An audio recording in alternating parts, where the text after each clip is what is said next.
Pode falar, Hugo. Pastor, eu queria só que o senhor comentasse um pouco, que o senhor falou aí sobre a sensibilidade do Espírito Santo, né? E falou a palavrinha mágica aí, que é coach. Infelizmente, assim, eu tenho visto muitos coaches pregando muito melhor do que pastor.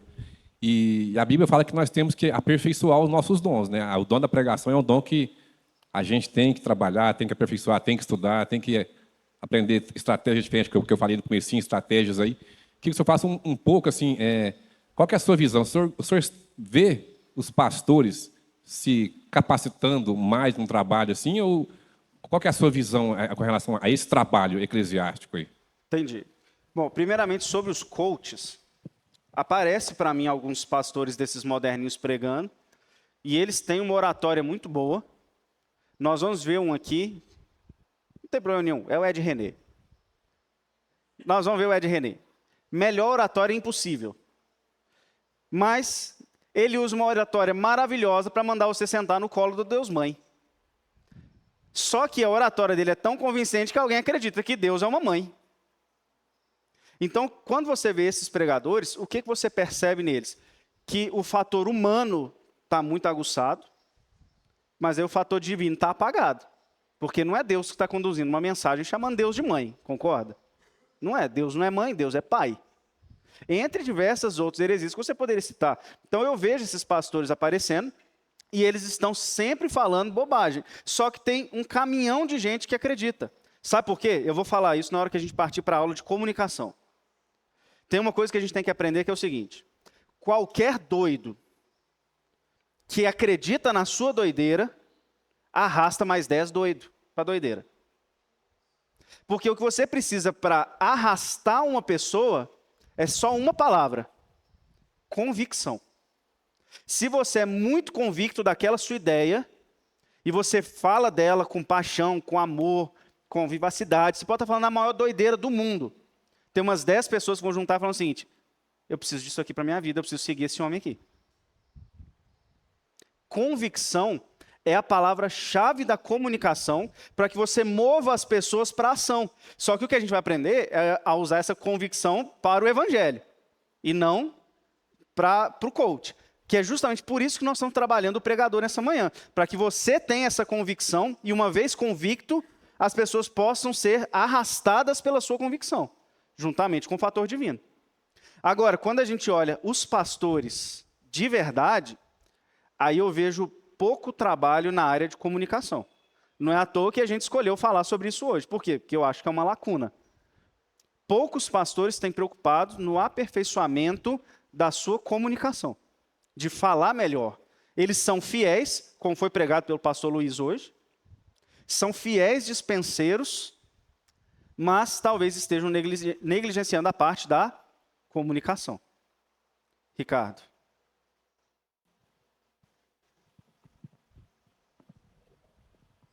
Sobre esse ponto, pastor, será que às vezes não falta um pouco de humildade para os pastores? Às vezes tem pastores com 20, 30 anos de ministério aí, às vezes não falta um pouco de humildade para alguns. Às vezes a pessoa recebe um feedback ali de algum membro, fala, não está legal, a sua comunicação não está legal. Ele fala, o que esse cara está falando? Eu sou 20 anos pastor, 30 anos estou na seara aí, ele quer vir me ensinar. Será que não falta um pouco de humildade também, não só dos pastores, mas também dos presbíteros ali, de falar assim, eu posso melhorar nessa área. O que ele falou faz sentido, eu estou vacilando nisso, eu preciso melhorar nisso e procurar ali os meios para melhorar naquela área? Não, com certeza. Pode ser fator de humildade. Mas não sou eu que posso falar que esse é o fator da pessoa, né? Eu não posso falar pelos pastores. Eu não sei quem é humilde e quem não é. Mas que esse pode ser um fator, eu tenho certeza que pode. Então, quando a gente retoma aqui para o profeta, nós vimos que ele, como receptor da palavra, inclusive, ele tem que ser, então, sensível ao Espírito para que haja essa iluminação do Espírito. Para que você chegue no mais profundo da palavra, só o Espírito Santo. E como um profeta... Aí parou de passar de novo. Passa para mim. Você também tem que ser... Passa para mim, por favor, esse slide aqui. sensível ao seu contexto e ter uma ousadia.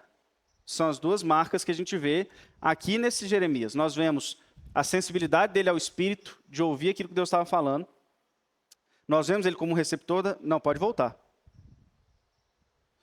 E agora nós vemos duas outras características, que é a sensibilidade ao contexto.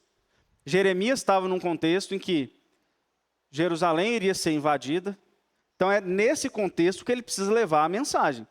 E você está inserido num contexto. E às vezes você quer pregar sem conhecer o público para qual você está pregando.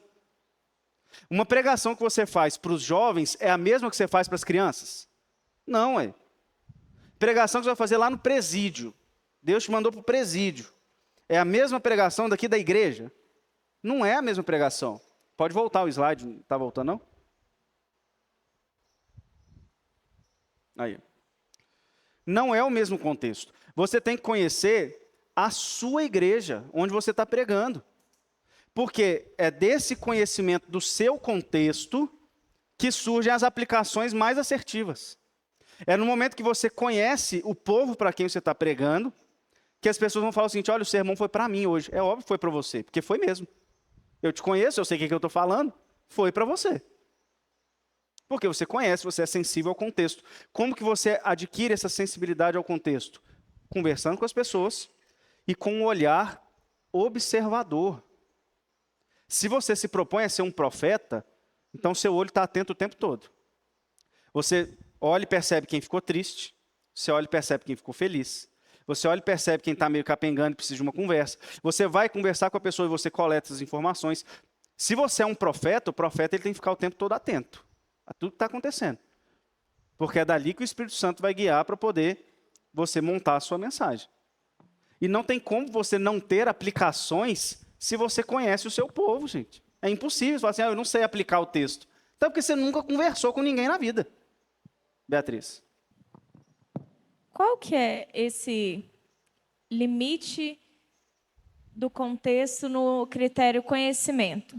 Por exemplo, eu já tive, em determinadas situações, que eu falava, sei lá, de manhã com você, tipo assim, aconteceu isso. E a pregação da noite era, quando acontecer isso, qual que é o limite de olhar para uma igreja, para aquilo que às vezes entra no critério de aconselhamento ou de uma visão pessoal de cada um, e utilizar aquilo de forma que não seja uma indireta para o pastor. Entendi. Ou para o membro, né? Então, primeiramente, você não expõe ninguém, a não ser que seja algo que possa ser exposto, positivo e tal. Segundo, nós vamos ver na parte da aplicação mais para frente, que a gente cria personas para aplicação. Então, tipo assim, olha, uma pessoa desempregada, uma pessoa doente, uma pessoa que nunca ouviu o evangelho. Então, você vai inserindo aquilo que você conhece nessas personas, para que a aplicação não seja só para você, Beatriz. Ela é para que todo mundo que um dia passou por aquilo possa se identificar. Então, eu acho que o limite é a não identificação, não é? Se você sabe que é algo que você vai falar e a igreja inteira vai falar assim: ah, ele está falando do Rafael. Não é por aí. Agora, aquilo que foi falado, que o Rafael me contou, tem algo que é causado pelo pecado, que a gente vai ver mais para frente, que é o foco da condição caída, o distúrbio do pecado, e tem uma resposta do evangelho. Isso se enquadra para todo mundo, ou pelo menos para um bom grupo de pessoas. Então, essa é a transição que você tem que fazer. Pode falar aqui, Gabriel. O Lloyd Jones, ele disse que algumas vezes nas igrejas dele, quando ele tinha um problema muito sério e que ele não queria que a pessoa se sentisse atacada, ele usava o exemplo das séries. Então, ele pegava aquele contexto dentro de um livro e aí ele aplicava as séries no livro para que ele não falasse de um assunto específico. Então, quando a pessoa via que ele estava estudando no livro de Juízes, ele vai pensar assim: não, ele está estudando o livro de Juízes, ele não está me atacando. Então, é uma forma de não atacar o membro, mas de aplicar aquela demanda na igreja. Isso aí é quando o membro está arredio e dando problema, né? A Beatriz até citou muito mais um caso de aconselhamento, talvez, mas é outra chave. Inclusive, quando você prega expositivamente, você está completamente imune a isso, né? Porque você só está seguindo o texto bíblico, igual Juízes. Como é que alguém vai falar assim, ele escolheu esse texto para mim? Não, querido, está dentro de uma sequência. Não foi para você. Então é possível, você tem que fazer dessa forma. Ali, ó. Henrique, aqui, ó, de blusa vermelha, vinho. Eu queria aproveitar aí no texto, né, tá mostrando os tópicos sensibilidade ao contexto e o outro, né, ousadia do espírito. Quando lá Paulo ele vai pregar aos gregos, né, que ele usa lá o Deus desconhecido, né? Sim. Eu queria saber se ele está usando o contexto ou se ele está usando os dois, a sensibilidade ao contexto ou a ousadia do espírito, né? Que ele usa o Deus desconhecido para pregar aos gregos, né? Eu queria saber como que ficaria essa interpretação aí, nessa visão. Então, vamos lá. O apóstolo Paulo está falando em Atenas, e ele sabe muito bem para quem que ele está falando. Só para você ter ideia sobre a sensibilidade ao contexto, dentro dessa fala de Paulo, ele cita 2 vezes poetas gregos. Aliás, não, ele cita uma vez um poeta grego, mas na abertura dele ele começa com senhores atenienses. E essa abertura era típica das aberturas atenienses. Então ele sabe com quem que ele está falando. Isso por si só já comunica como um contexto. E aí ele conhece aquela cultura. Ele fala, vocês adoram isso, vocês adoram aquilo, vocês fazem isso, vocês fazem aquilo, mas vocês só não estão percebendo isso. Então, quando a gente vê a parte da estruturação da mensagem, eu esqueci seu nome. Daniel.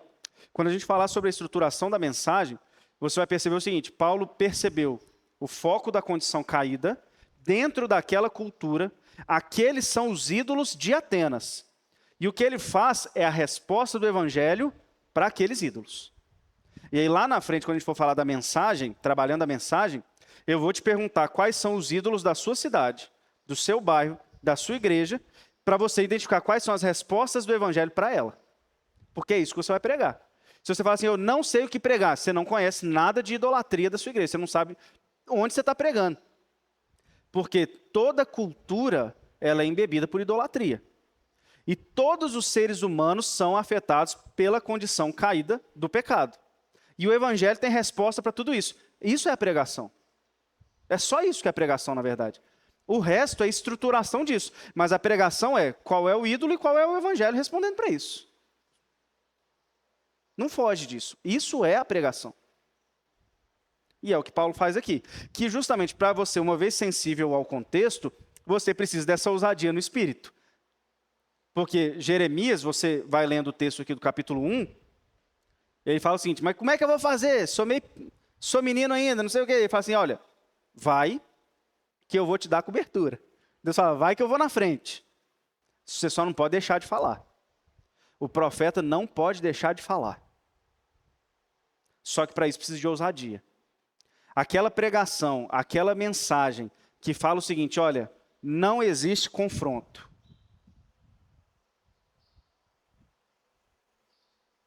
Não existe confronto. Essa pregação não serve para mim. Porque toda pregação fala de pecado e graça. Todo texto bíblico fala de pecado e graça, que é justamente o que a gente chama de evangelho. Toda pregação.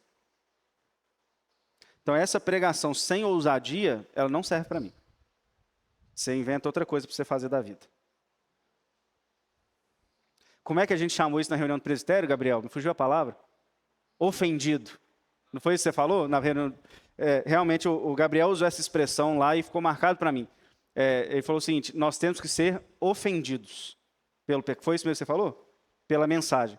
Se não houver confronto e esse confronto gerar uma ofensa, você não tem a necessidade da graça e do evangelho. Quem vai entender que precisa do evangelho se não tomar um tapa na cara primeiro? E todo texto bíblico vai trabalhar pecado e graça. A resposta do evangelho dentro da condição caída, dentro do foco da condição caída e dentro da idolatria. Isso é o que a gente chama de pregação. Isso é o que a gente chama de sermão, inclusive. E aí, como é que nós desenvolvemos a nós mesmos como pregadores? Eu comecei chamando uma coisa aqui de filosofia de ministério. Alguém já ouviu essa expressão, filosofia de ministério? Levanta a mão só para eu saber. Só ali, né?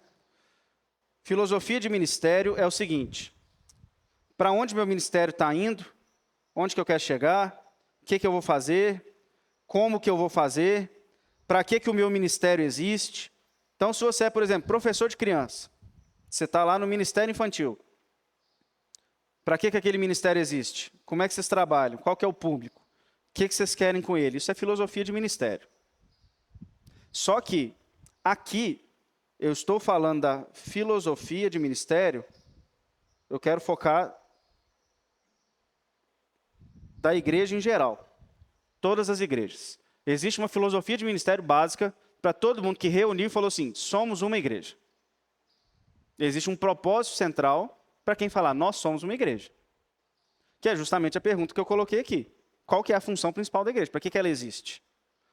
Se você entender para que a igreja existe, você vai ter pouquíssima dificuldade de desenvolver uma pregação. Você só não sabe desenvolver se você não sabe o que você está fazendo ali. Vamos lá. Vou até voltar para vocês não serem guiados pelo texto aqui. Responde para mim aí. Para que a igreja existe? Quem é da Ebenezer não vale falar, por favor. Porque eu falo isso tanto que não... é até piada. Vai lá. Outra pessoa de outra igreja. Para que a igreja existe? Vocês não sabem para que a igreja existe?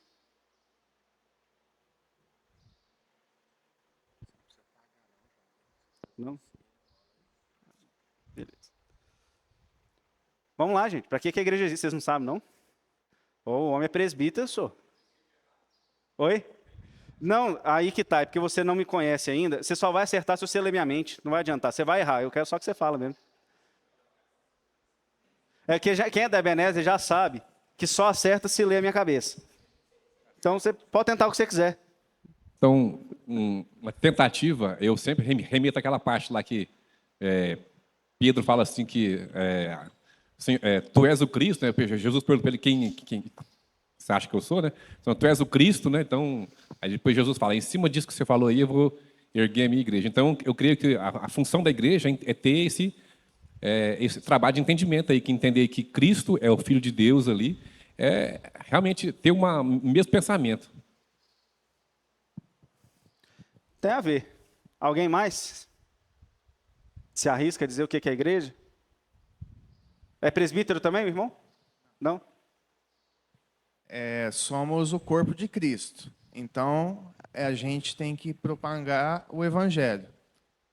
Porque senão a gente é cortado. Perfeito. E jogado fora. Olha lá, quando a gente coloca esse texto aqui, nós vamos pensar na igreja. O que Jesus mandou fazer? Portanto, vão, façam discípulos. Não sou eu que estou inventando. Jesus está falando. Batizando. O que mais? Em nome do Pai e do Espírito Santo e ensinando. O que significa batizando na fala de Jesus? Por que Jesus fala assim: vai, faz discípulos batizando? Porque batizando significa inserindo dentro da igreja. Ninguém entra na igreja se não for por meio do batismo. Fazer discípulos e ensinando significa transmitindo a mensagem, ou seja, obedecer tudo aquilo que eu lhes ordenei. Então a igreja, ela tem que propagar a mensagem, mas desenvolver a salvação. Já viram essa expressão? Já viram Paulo usando isso? Desenvolver a vossa salvação. Então, eu entro na igreja por meio da pregação e eu desenvolvo essa salvação por meio do ensino, por meio do discipulado. A igreja existe para que um crente, para que uma pessoa entre na igreja, entre no povo de Deus por meio da mensagem do evangelho, e uma vez dentro, que ela desenvolva essa salvação, ou seja, que ela vá ser mais santa e mais usada dentro do reino. Qualquer coisa fora disso é brincadeira de criança, você está fazendo o que você quer. Só que, desculpem a sinceridade, o tanto de igreja que está fazendo as outras coisas menos isso, não dá nem para contar. As igrejas estão mais focadas em entretenimento, e eu posso falar isso de presbiteriana, viu? Mais focadas no entretenimento.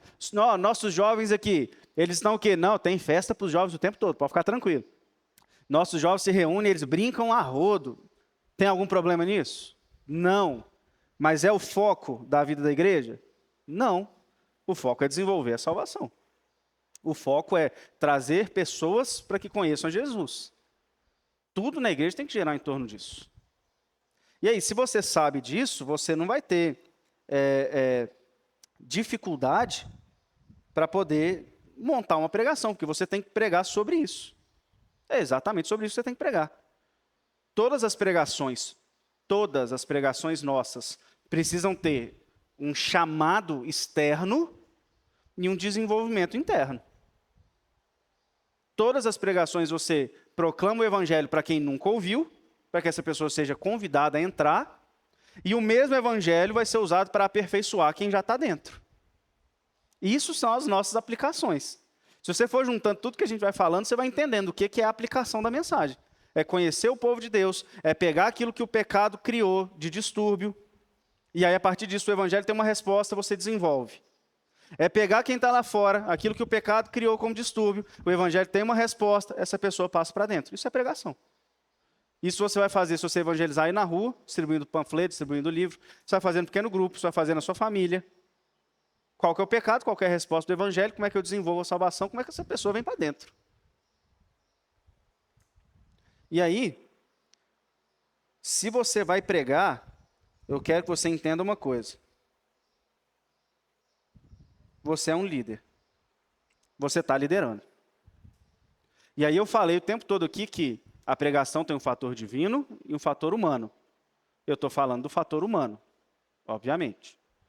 Se você é um líder, a palavra está com você, significa que é sua função fazer de tudo para que as pessoas sejam arrastadas, movidas a fazer aquilo que você está falando. Quem é que vai realmente tocar o coração para a pessoa fazer isso? O Espírito. Eu estou batendo nessa tecla para você não achar que você tem a técnica de persuasão perfeita e é você que faz alguém se mover. Mas o Espírito quer usar você. Mas quem faz é o Espírito Santo. Só que no que depender de você, você vai fazer de tudo como se você fosse o responsável por arrastar uma pessoa. E aí, quando a gente é líder e a gente está com a palavra, nós queremos mover a pessoa para a ação, nós temos duas formas de fazer isso. A manipulação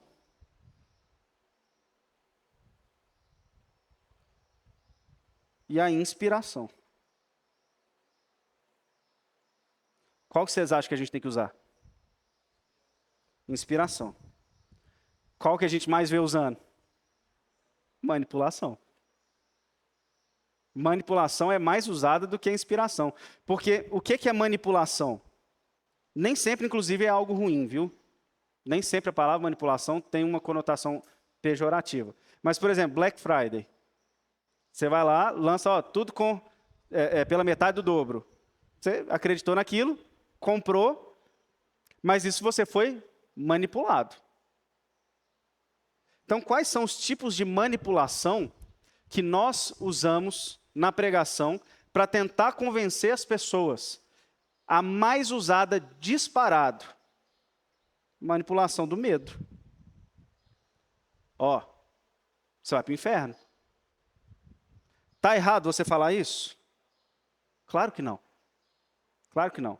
Mas se a pessoa for agir apenas pelo medo, ela não vai ficar muito tempo com medo. Pode ter certeza disso.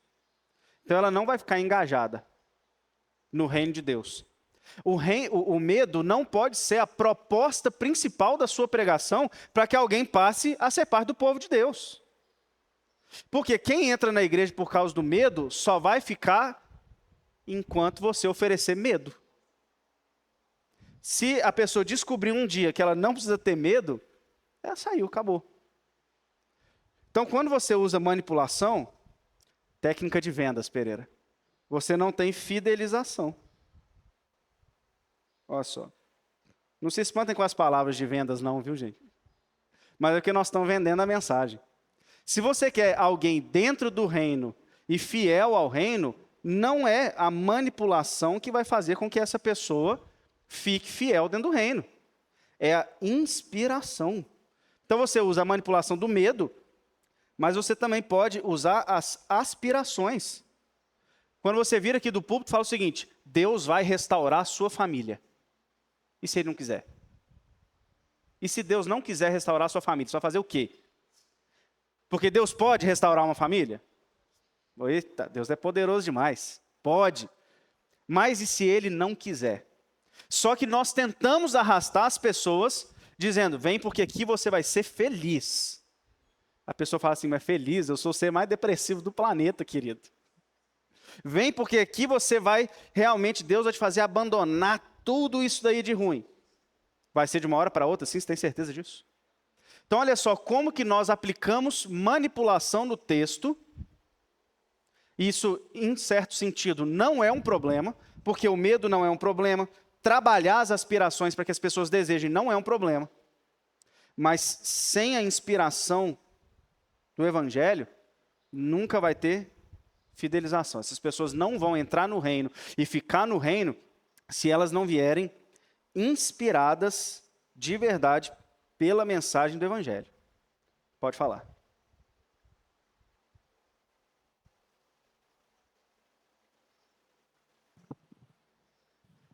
Só contribuir com um texto bíblico que acho que vai muito nessa questão, Pode que falar. é próprio Paulo falando com Coríntios, naquela questão que o pastor tinha trazido, né? Que estava tendo essa divisão muito, e acredita-se que um dos motivos da divisão é que tinham pessoas preferindo certos pastores devido a talvez a eloquência de palavras que ele tinha, né? E em 1 Coríntios 2, no versículo 4, ele fala sobre isso, e Paulo fala: a minha palavra e a minha pregação não consistiram em linguagem persuasiva de sabedoria, mas em demonstração do Espírito e do poder, para que a vossa fé não se apoiasse em sabedoria humana, e sim no poder de Deus. Só contribuindo muito nessa Perfeito, questão. porque o que inspira é justamente o poder de Deus. É conhecer o poder de Deus. É conhecer o Evangelho, a mensagem do resgate. Isso é que inspira as pessoas. O resto é uma manipulação, que às vezes você tem que aplicar. O medo precisa ser aplicado. A pessoa tem que saber que se ela não se converter, ela vai para o inferno. Só que ela não pode se converter por causa do medo do inferno. Entendeu? A pessoa tem que saber que Deus pode trabalhar a vida dela e transformar ela em outra coisa e a família dela. Mas ela não pode servir a Deus só por causa disso. Porque senão ela não vai ter fidelização dentro do reino de Deus. Então você precisa inspirar as pessoas. E olha só, para escrever um grande livro, você deve primeiro se tornar o livro.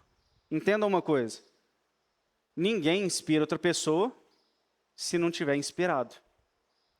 Por que que nós estamos trabalhando o pregador nessa primeira parte da manhã?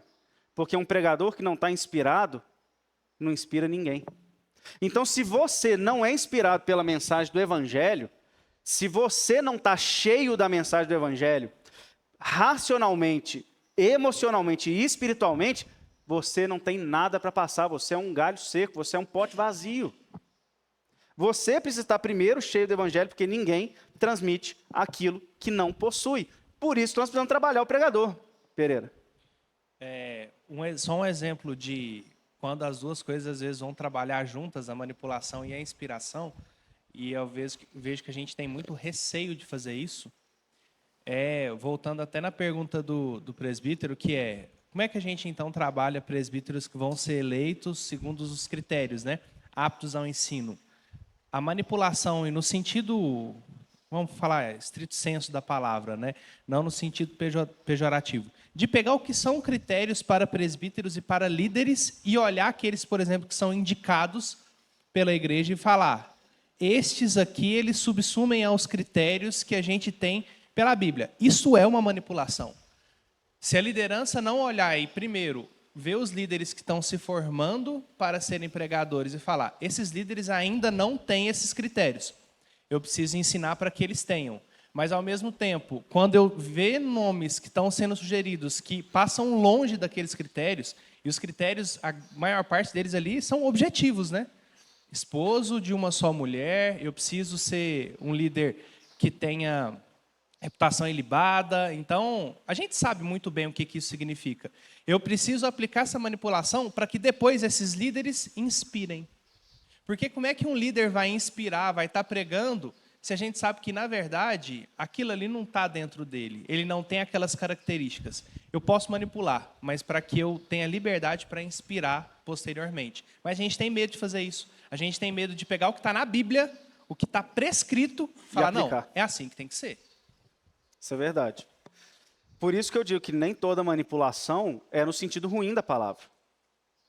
Manipular significa você pegar uma coisa e mexer nela. Eu estou manipulando a caneta, por exemplo, quando eu mexo ela de um lado para o outro. Então, tudo que você pega, aplica, é uma manipulação. Isso não é um problema. Mas ninguém fica no reino se for manipulado. Inclusive, a gente manipula com a igreja. Né? A gente cria um ambiente aqui, por exemplo, em que a pessoa se sente altamente confortável. Tem que se sentir, óbvio. Mas e num dia que Deus mandar um desconforto? Ah, acabou o ar-condicionado, ventilador. A pessoa sai da igreja. Tudo que você usa como técnica para reter a pessoa, você só vai manter ela ali enquanto você usar essa técnica. Se o seu jovem só vem porque tem futebol depois dos jovens, no dia que acabar o futebol ele não vem. Por isso que a inspiração é tão importante, porque a inspiração é a pessoa ficar cheia da mensagem do evangelho. Aí ela foi inspirada a fazer, ela foi motivada a fazer. É quando a pessoa se identifica com a mensagem pregada. O livro que fala sobre isso cita, por exemplo, Martin Luther King. 200 mil pessoas sem um panfleto ser distribuído. 200 mil pessoas se reunindo para o sermão dele, para a fala dele. Né? Eu tenho um sonho. Por que aquelas pessoas estavam lá? Porque elas se identificaram com a mensagem e foram inspiradas a isso. Porque a inspiração move a ação. Inspiração gera movimento. Inspiração gera fidelização. Pode falar. Em cima desse tema manipulação aí, queria que o senhor falasse se o senhor entende, por exemplo, que essas técnicas para reter pessoas, por exemplo, se uma parede preta numa igreja é um estilo de manipulação, por exemplo, estilos de louvor como o worship, por exemplo, que está bem na moda, assim, nessas igrejas mais modernas, se também é um estilo de manipulação, porque não se vê mais tocar hinos, que essas músicas na presbiteriana, em muitas igrejas aí. Lá na Terceira, curiosamente, é uma das poucas que eu vejo que toca hino, a moda antiga mesmo lá. E jovem não é muito chegado a hino. O senhor entende que estilos de louvor, parede preta, é um estilo de manipulação? Deixa eu te falar uma coisa. Tudo é manipulação. Isso aqui é manipulação. Tudo é. Porque se você fala o seguinte, nós somos os únicos que tocam hinos. Você concorda que tem um grupo de pessoas que gosta de hinos? Você manipulou elas, então. Não é porque a parede preta atrai o jovem que aquela é manipulação e o seu hino não é. Não é? Porque todo mundo está atraindo grupos. Então, tudo que a gente faz é manipulação. Positiva ou negativa. O problema, qual que é o negativo? É quando a manipulação se sobrepõe à inspiração. É quando, por exemplo, a parede preta, o worship, é maior do que a mensagem que é pregada. Aí é um problema. Eu não gosto de parede preta nem de worship. Mas isso é meu. Eu tenho algum argumento bíblico para falar o seguinte, tá errado, você não pode pintar sua parede preta não, hein? Eu não vou achar um argumento bíblico para isso, concorda? Eu não gosto, eu gosto de igreja com cara de igreja. Se pudesse, a gente teria os nossos banquinhos de madeira aqui. E existe um público que gosta e que se sente bem com isso. Porque o principal é a mensagem, não é o frasco em que ela está envolvida. Entendeu? Então tudo é manipulação. Só que por que você está citando os worship, parede preta e não sei o quê? Porque normalmente nessas igrejas isso é maior do que a mensagem. Aí a gente não pode negar. Quando a gente vê os vídeos, diversas denominações caminhando nesse sentido, normalmente a mensagem é mais fraca do que a manipulação em si. Mas se não for, você não pode falar que isso é um problema. Entendeu? E aí, pensando então no pregador inspirado, eu queria que vocês me respondessem o seguinte. Para vocês me responderem. O que Jesus fez por você? Perguntinha do PG de terça-feira, hein, Beatriz? O que Jesus fez por você? Vai lá, tá valendo.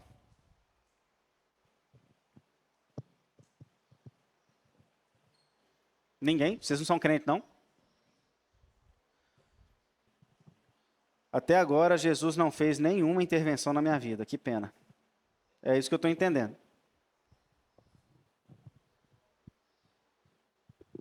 Pastor Gabriel. Quando eu vejo a minha história e como Jesus me encontrou, ele me tirou do império das trevas, me transportou para o seu reino.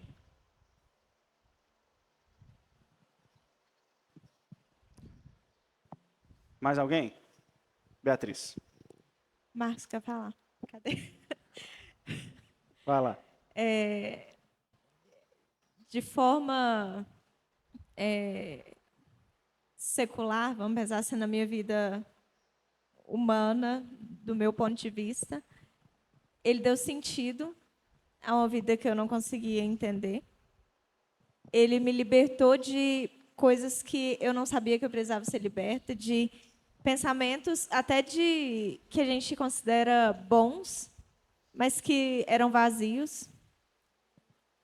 E o fator principal, ele me libertou do pecado, das amarras do mundo mesmo, do diabo, e me deu liberdade de servir a ele por gratidão e não como uma obrigação. Alguém do lado de cá tinha levantado? Não, né? Então é o Ricardo aqui. Eu vejo, pastor, que essa pergunta ela tem que permear a vida do pregador. Sim. O pregador tem que se fazer essa pergunta todos os dias. E isso em todos os níveis de pregação, seja na pregação informal, até na pregação formal do culto de domingo à noite. Se eu não sei o que Jesus fez de bom para mim, se eu não sei o que Jesus fez na minha vida, como é que eu vou inspirar outras pessoas a crer que esse Jesus que eu estou pregando pode fazer a diferença na vida deles? Não, se você é vazio, você não tem nada para passar para frente. Então, não faz... E isso nós não conseguimos, muitas vezes, ainda mais nós presbiterianos, nos despir de uma roupagem teológica, querer dar uma explicação arrumadinha para tudo, sendo que a gente, muitas das vezes, não compreende aquela explicação direitinha, certinha, e a vivência do dia a dia, a gente não consegue explicar o que Jesus mudou no meu dia a dia, o que Jesus mudou como pai, o que Jesus transformou a minha vida como um marido, o que Jesus fez para me ser um companheiro de trabalho melhor, o que Jesus fez para me ser um colega de escola melhor. Eu não consigo transpor isso sem uma explicação toda arrumadinha, Ctrl+C, Ctrl+V de algum teólogo famoso. Sim. Misael, você levantou a mão? O último aqui, o Misa, para a gente voltar para cá. Jesus me resgatou de mim mesmo. Olha aí. Jesus resgatou ele dele mesmo, que é libertação, que a Beatriz falou. Perdão. Então, olha só, as coisas que foram faladas aqui, quando o pastor Gabriel diz que ele saiu das trevas, o que isso significa? A gente tem que destrinchar. É aí que é o pulo do gato da pregação. Porque se você vir aqui e fala o seguinte, olha, Jesus vai te libertar das trevas. O que são trevas, querido? O que é isso? O que isso significa? Esse é o pulo do gato da pregação que os pregadores estão deixando passar. O que significa isso? O que significa isso? O que são trevas? Não, trevas é seus vícios, por exemplo. As trevas são os desejos do seu coração pecaminosos, que te conduzem. Isso são trevas. É você não conseguir resistir ao impulso do pecado. Isso são trevas. E o reino? Não, o reino é o contrário disso. Agora eu tenho um rei na minha vida. Ok. Jesus deu sentido à minha vida. Como que ele deu sentido à minha vida? Os pregadores, por isso que eu falei que está faltando reflexão. Porque você vai falar assim, olha, Jesus pode dar sentido à sua vida, porque deu sentido à minha. Como? O que você tinha antes, então? Qual era o vazio que tinha antes que foi preenchido agora? Por que agora tem sentido e não tem antes? Se você não sabe responder isso, você não tem o que pregar. Agora, você concorda, se você sabe essa resposta, é só você falar ela. É só você falar, ué. Eu sei quem eu sou sem Jesus e com Jesus. Então, aquilo que eu vou falar é muito baseado no meu conhecimento de Jesus, porque eu estou inspirado. Jesus me mostrou o que é o amor, que eu coloquei aqui. Eu não saberia o que é amor se não fosse Jesus. O maior amor que eu pude experimentar na minha vida veio de Jesus, não veio de mais ninguém. Libertação tem a ver com trevas. Eu sei o tanto que meu coração me puxa para fazer coisas que não me preenchem. Só que você fala assim, não, eu era preenchido com o pecado. Então, meu querido, nem crente você não é, você não tem nem inspiração, aí não adianta. Se você não sabe responder essa pergunta, você não tem inspiração pelo evangelho suficiente para você passar para outros. Porque a pregação é essa transmissão de uma experiência. Porque a sua experiência é a experiência de quem está ouvindo. Todos nós somos humanos, todos nós temos pecado e todos nós precisamos do evangelho. Senão você é só um pregador teórico, você está só falando algo que você leu, igual o presbítero Ricardo falou. Então, quando eu penso em inspirar as pessoas, o que eu quero gerar? Adoração. Eu quero inspirá-las a adorar a Deus de todo o coração. Eu quero inspirar devoção. O que significa isso? Uma entrega total da vida a Jesus. Eu quero inspirar evangelização. O que significa isso? Eu quero que a pessoa saia daqui transmitindo a mensagem de Jesus. Só que não é eu mandando, você precisa evangelizar. Não, é a pessoa sair falando o seguinte, eu preciso contar isso que Jesus fez para outra pessoa. Não é isso que aconteceu com a mulher samaritana? Saiu de lá e falou assim, eu preciso que as pessoas saibam o que esse Jesus fez na minha vida. Então, como é que você faz a sua igreja evangelizar? Inspirando elas na mensagem do evangelho. Como é que você faz a sua igreja adorar com mais fervor? Inspirando na mensagem do evangelho. Como é que você faz as pessoas serem mais santas? Santidade. Inspirando na mensagem do evangelho. Eu quero que as pessoas sejam inspiradas na esperança. Vejam bem, todos esses tópicos encontram resposta no evangelho de Jesus. Se você sabe o que você quer, você sabe o que pregar. Ao final da minha pregação, eu quero que as pessoas adorem a Jesus. Eu quero que elas entreguem a Jesus. Eu quero que elas falem de Jesus. Eu quero que elas sejam mais santas. E eu quero que elas tenham esperança. Você não tem o que pregar? Você não tem conteúdo para pregar? Porque isso aqui é o efeito do evangelho na vida de quem foi inspirado. Como é que você me fala que você não tem conteúdo para pregar? Você acha, inclusive, olha só, você acha que você precisa de uma grande estrutura homilética para poder pregar isso aqui? Não precisa, hein? A estrutura pode te facilitar, mas esse conteúdo é muito mais importante do que a estrutura que você está usando. Concorda, Diácono Felipe? Então, olha só.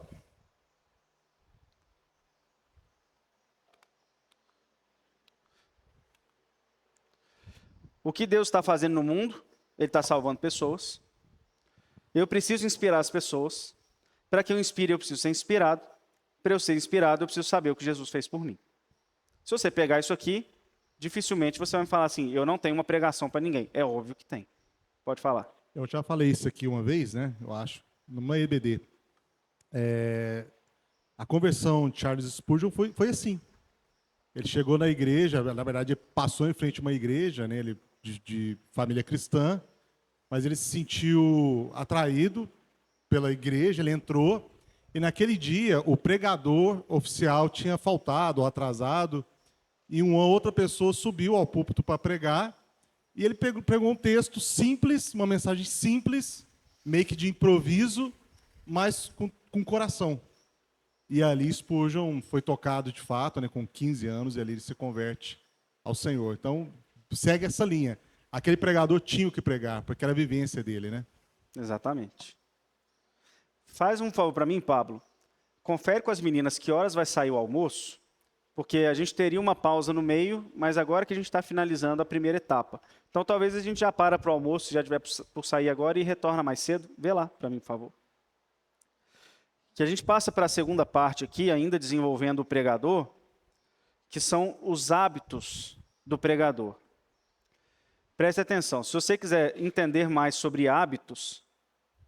só uma curiosidade, 90% do que foi dito aqui não está em nenhum livro teológico, está em livros coaches, brincadeira. Está em livros de... eu não sei nem qual é a categoria que fala, mas você pode ler aqui, nesse caso aqui, ó. Hábitos Atômicos, eu li, excelente livro. Comece pelo Porquê. É outro livro. e o outro é como falar em público, que aí a gente vai entrar mais para frente. Só que você tem que pegar esses livros e aplicar ele para a mensagem do Evangelho, né? Não adianta, senão você vai transformar numa empresa. Mas vamos lá. Então, sobre os nossos hábitos, apareceu para mim esses dias um influenciador digital e ele fez uma pergunta realmente interessante. Aliás, ele fez uma provocação. Ele falou o seguinte: defina a si mesmo sem falar o que você faz. Como é que você se define sem falar o que você faz? Porque toda vez que você fala, quem é você? Eu sou dentista. Você começa já com isso, né? Eu sou pastor. Eu sou não sei o quê. Você começa a falar as coisas que você faz. É muito difícil você falar sem fazer. Aliás, você falar aquilo que você é sem falar aquilo que você faz. É muito difícil. Por quê? Porque, na verdade, os nossos hábitos, as coisas que a gente faz, são a nossa identidade. Então, se você quer ter a identidade de um pregador, você precisa ter o quê? Os hábitos de um pregador. Você tem que agir como um pregador. Então, a primeira coisa que você precisa fazer antes de começar a pregar é pensar, o que um pregador faz? Como é que ele chega no dia de pregar com uma mensagem pronta? Como é que ele desenvolve isso? Porque isso aqui tem a ver com como é que eu desenvolvo a minha sensibilidade no espírito, como é que eu desenvolvo minha visão de profeta, tudo que foi falado anteriormente. Então, quais são os hábitos que eu preciso desenvolver?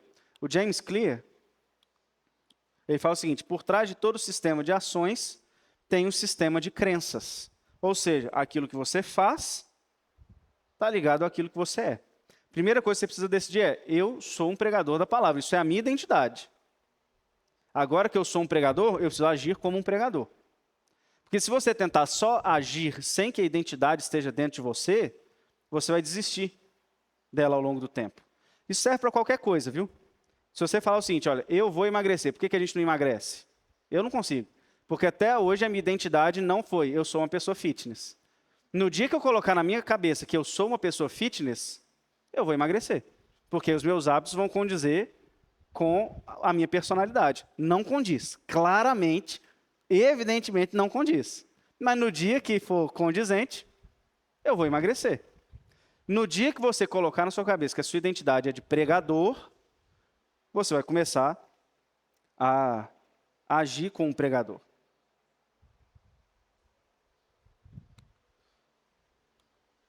Então vamos lá. Qual é a identidade de um bom pregador?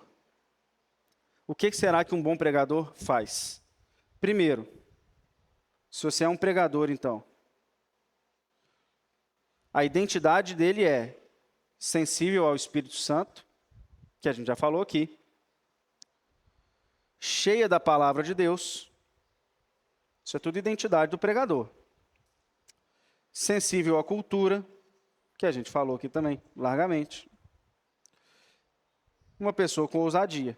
Nada diferente do que a gente falou até agora. Isso é identidade. Mas eu posso acrescentar aqui também que o pregador é uma pessoa comunicativa. Então, meus hábitos têm que entrar na parte de comunicação. E é uma pessoa que deseja ver transformação. Isso é identidade. Se você não quer ver transformação, você não pode ser um pregador, né? Pregador fala para transformar pessoas. Então, quais são os hábitos que eu preciso ter para isso? Primeiro, adquirir conhecimento constante. Anotem uma coisa aí na vida de vocês. Se você não lê, você não tem nada para passar. O que foi? Voltar aqui? Vai lá. Se você não estuda, você não tem nada para passar para ninguém. 12:30? Ah, então tá bom. Se você não estuda, você não tem nada para passar para ninguém. Então você precisa adquirir constante conhecimento. Por quê? Entenda uma coisa, toda pregação sua, na verdade, é um acúmulo de conhecimentos prévios. Você não estuda para fazer aquela pregação somente, você vai estudando, Você vai adquirindo seu conhecimento. Na hora que você chega naquele texto bíblico, você lembra do livro que leu e fala assim, eu vou inserir essa teologia que eu aprendi aqui. Eu vou inserir essa experiência aqui. Aquela leitura, aquele sermão que eu vi lá atrás, se aplica aqui. Então você precisa ter um conhecimento prévio acumulado para que na hora do sermão, na hora da pregação, o Espírito Santo vá trazendo isso à memória e você deságua isso numa pregação. Por isso que tem que ser constante. Você não pode falar assim, não, eu já li 3 livros na minha vida, esses 3 livros eu prego tudo que eu precisar. Quem não lê, não prega. E se prega, fala bobagem. Todo mundo que prega sem leitura constante, fala bobagem. Sempre. Isso é clássico. Por quê? Porque não tem conteúdo para passar. Não consegue compreender o texto. Não tem como fazer aplicações se você não está lendo e aprendendo, deixando o Espírito te direcionar o tempo todo, por meio da leitura. Presbítero tem que ter lista de livros para ler no ano. 6, 10 livros que seja, mas tem que ler. Pregador, li 10 livros esse ano. Estou estudando isso. Estou estudando sobre o Espírito Santo, estou estudando sobre a cultura. Você achar que Deus está te levando para estudar, mas tem que estar estudando. Porque senão, você não tem o que passar. Tem que ter uma vida de oração e de intimidade com o Espírito. Aí você fala assim, mas isso é óbvio, que isso é um hábito do pregador, tão óbvio que você não faz. O pastor Luiz Felipe falou isso na pregação aqui hoje. Ou não sei se foi na oração no final, né? Não nos permita falar, mandar o povo orar se você não ora 10 minutos.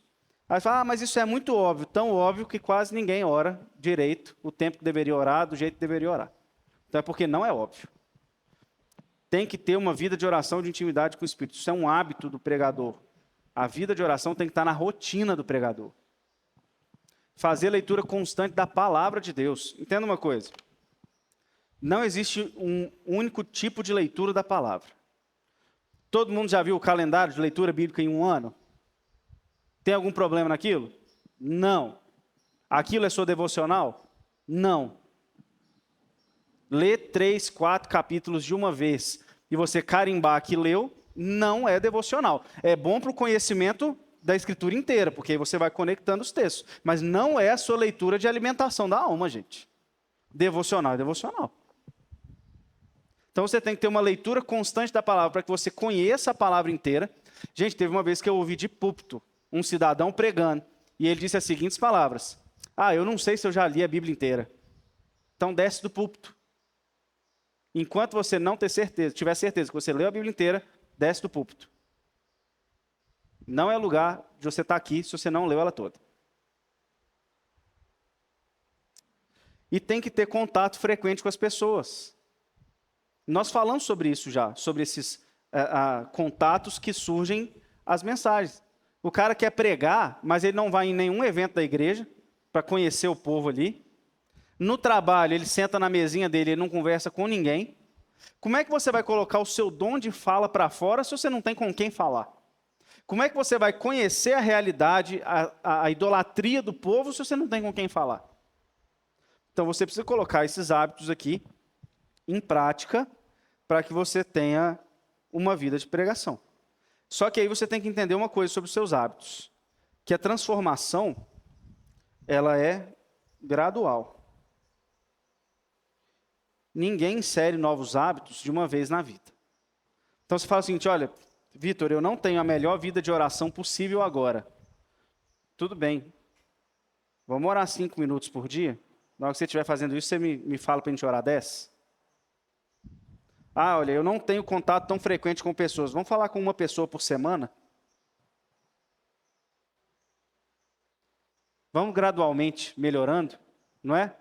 Inserindo os hábitos, pouco a pouco. Olha, eu não tenho o hábito da leitura. Eu nunca li um livro teológico. Vamos ler 3 livros no ano, meu irmão? Eu te ajudo a escolher 3 bons livros, inspiradores, fáceis.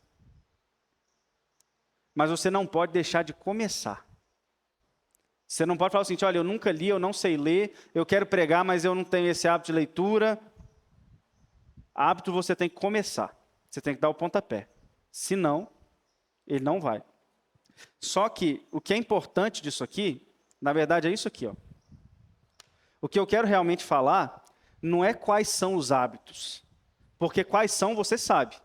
Leitura da palavra, leitura teológica, contato com pessoas e vida de oração. Isso são hábitos de um pregador. A grande questão é como é que eu coloco eles em prática. Como é que eu me torno essa pessoa? Isso vale para qualquer hábito na sua vida. Mas os hábitos caminham do estímulo até a recompensa. Então, se você tem lá estímulo,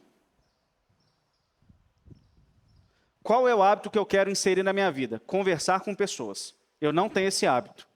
Então, qual é o estímulo que eu preciso? Me rodear de pessoas. Eu preciso me expor às pessoas. Eu quero ler a Bíblia com mais frequência, mas hoje eu não consigo fazer isso com toda frequência. O que eu preciso fazer? Ter 10 Bíblias. Compre umas 10 Bíblias, deixa uma no carro, uma no quarto, uma na sala. Eu duvido que você não vai ler. Porque é a exposição ao estímulo que te faz movimentar para um hábito. Por que as pessoas não têm uma vida de oração tão rotineira e tão constante? Porque não tem um lugar organizado previamente para isso. Eu percebi isso recentemente. Eu estava indo trabalhar sempre na casa da minha mãe. Minha mãe fica sozinha em casa de tarde, a casa é imensa. Eu fiz um quarto lá de escritório para mim. Eu estava orando 1h, 1h30. Aí minha sogra foi embora, eu tive que descer para minha casa para ficar com o menino pequeno. Comecei a capengar de novo na oração. Por quê? Estímulo. Um quarto bagunçado, uma casa bagunçada é um anti-estímulo para a oração e para a leitura. Você não vê seus livros, você não vê a Bíblia fácil, é um anti-estímulo. Então, o estímulo significa, eu vou facilitar o meu hábito. Eu vou tornar ele claro e fácil. Eu quero ler a Bíblia constantemente, coloco uma Bíblia em cada cômodo para você ler ela. Rapidinho, chefe, nós estamos com o tempo atrasado.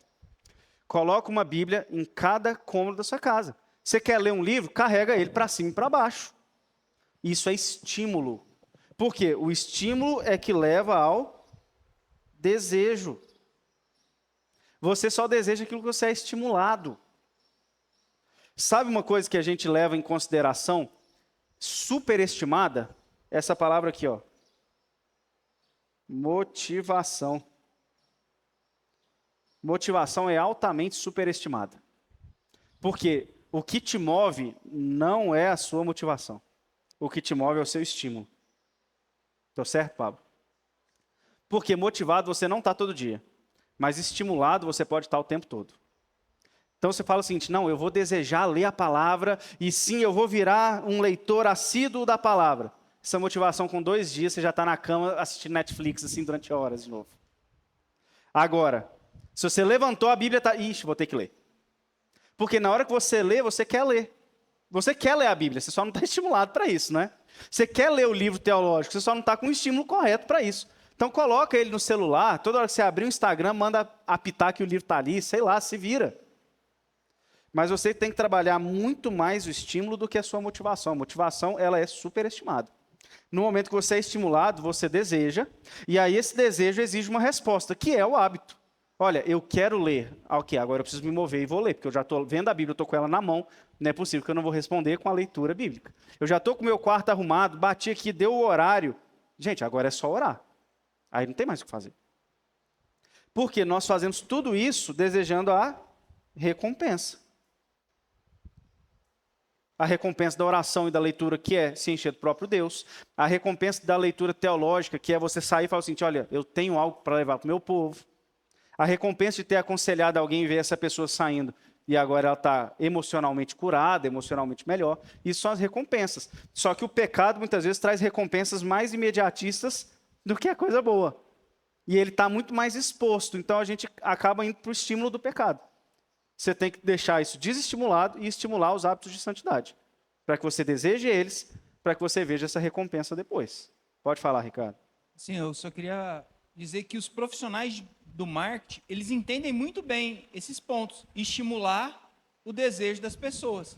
As pessoas só compram um produto porque elas são estimuladas de uma maneira que elas não conseguem perceber que estão sendo estimuladas. Então, isso que você falou é muito verdadeiro, que permeia todos aqueles que querem estimular alguém, desde coaches até... Está me chamando de coach, Ricardo? Não é coach, não. Eu não estou te chamando de coach. Deixa isso registrado. O Vitor não é coach. É só para dizer isso mesmo.